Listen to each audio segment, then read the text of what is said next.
Santa woke up in a cold, cinder-block room with a headache and his hands cuffed behind his back.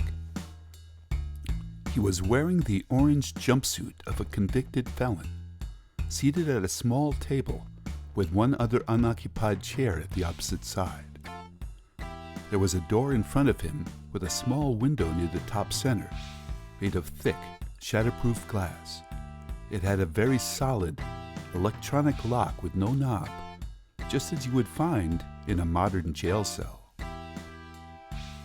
There was also a large mirror to his right, and he knew immediately he was being watched from the other side.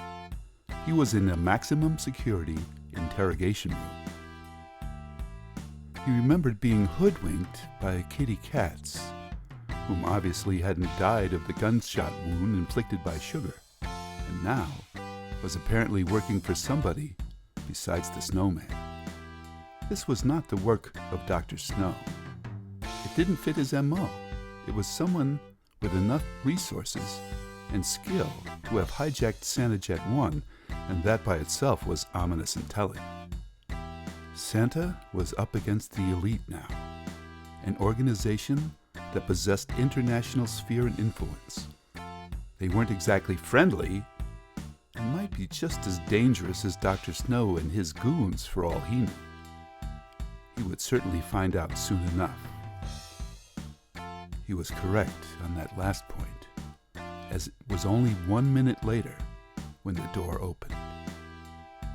In walked a man with black hair, wearing a black suit, black sunglasses, a white button-down shirt, and a black tie. He carried a very thick file folder in his right hand, and he had the cool, calm, but intensely serious demeanor of a man that rarely ever smiled, or even wanted to. He slapped the folder down in front of Santa, somewhat over-dramatically, and stood there staring at him for a moment before finally sitting down. Clearly, intimidation was one of his closest friends. He looked at Santa again with eyes that said, "I own you," and finally opened the folder. He did not hide the contents, but on the contrary, he flipped through the pages slowly and deliberately so that his guest could share in the joke. It was also part of his not-so-subtle interrogation technique. The folder contained a slew of reports with the name Nicholas Saint, a.k.a. Santa Claus, at the heading of each. And there were hundreds of photographs showing Santa in action. One showed him about to slide down the chimney. Another showed him eating cookies and drinking milk, with a simultaneously surprised and guilty look upon his face. There were other pictures showing him sneaking around dark houses or climbing up and down fire escapes. Santa had to admit, it was very incriminating evidence. Finally, after several minutes of sharing, staring, and intimidating, the man in black began to speak in a haunting monotone that left little impression of compassion or humanity. "As you can see, Mr. Nicholas, we have been watching you for some time now. It seems that you have been living two lives." He paused dramatically and flipped to a different section of the file.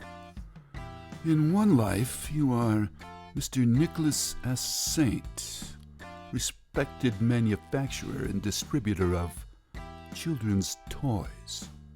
You have a library card, you pay your taxes, and you help little old ladies to cross the street." He examined a photo of Nick Saint helping an old woman across Fifth Avenue, and then he flipped it over to reveal another of him wearing his red and white suit. "In the other life, you go by the name Santa Claus, and under this alias you have broken into virtually every private residence in the civilized world." He paused to let that sink in. "You seem to know when they are sleeping. You know when they're awake. You know if they've been bad or good. Oh, for goodness sakes. Agent flipped through a few more of Santa's pictures, and then he closed the file with a slap. One of these lives has a future, and the other does not. Oh, and you want me to guess which is which, right? He ignored Santa and went on with his prosecution. I'm going to be as forthcoming as I can with you, Mr. Nicholas. We need your help. This last remark caught Santa off guard, and he was silent in anticipation of the man's next deadpan delivery. We know that you have recently been in contact with a man that calls himself Dr. Snow. Whatever you think you know about this man is irrelevant. He is considered by authorities to be the most dangerous man alive. We believe that as we speak, he is planning international blackmail and plotting to take control of the entire planet.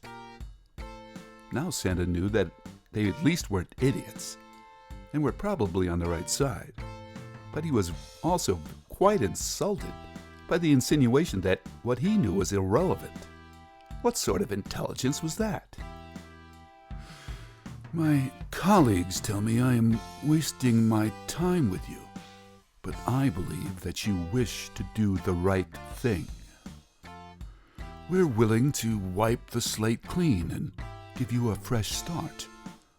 And all we're asking for in return is your cooperation in bringing a known terrorist to justice. Well, here's a little bit of advice for you, Mr. Nice Guy. If you really want my cooperation, you could start by taking off these damn handcuffs. I don't think too well with cold steel cutting into my wrists, and it makes handshakes virtually impossible. You really aren't very good at making friends, are you? The man almost smiled at Santa and said, I don't make friends, Mr. Nicholas. I make a difference. I keep my friends close, and my enemies even closer. Oh, that explains it then. You want to stay enemies with me, but on a much friendlier basis. Is that the basic idea? Well, I'd rather not fall down that rabbit hole. I prefer to keep my enemies as far away as possible. You disappoint me, Mr. Nicholas, but you will help us, whether you like it or not. Santa smiled at his new friend. Well, just for the record, already I don't like it.